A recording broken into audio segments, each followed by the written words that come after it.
घबराहट होने लगती हो, एकदम तुरंत घबराहट हो जाए, चाहे दिन में हो चाहे रात में हो, घबराहट उत्पन्न, तो उसके लिए ध्रुमावती माता का नाम लीजिए और ध्रुमावती माता के नाम से गुड़ की 7 आप टुकड़े कर लीजिए। गुड़ की जो बट्टी होती है उसके 7 टुकड़े कर लीजिए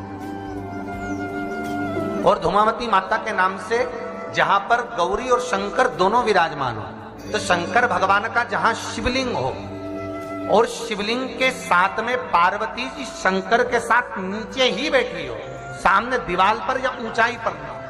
आपको पहले कहा था शंकर जी के शिवलिंग का आपको कई बार दर्शन कराया। एक विष्णु शिवलिंग होता है, एक डमरू जैसा शिवलिंग होता है जिसको बैठकर पूजा नहीं जाता, जिसको खड़े होकर जल चढ़ाया। एक शिवलिंग होता है जो जमीन पर ही रहता है, जिसको गौरी शंकर कहते हैं हमारा।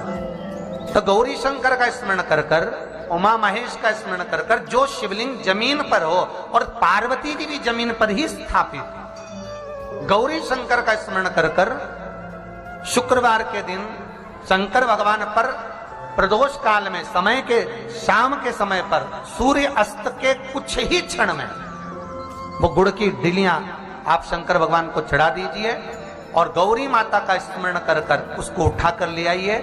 जिस दिन उठाकर लेकर आए, शनिवार, रविवार, सोमवार, मंगलवार, ऐसे 7 दिन लगातार दरवाजे के बाहर उसी शिव मंदिर के द्वार पर बैठकर आप वो गुड़ की डली को खा लीजिए।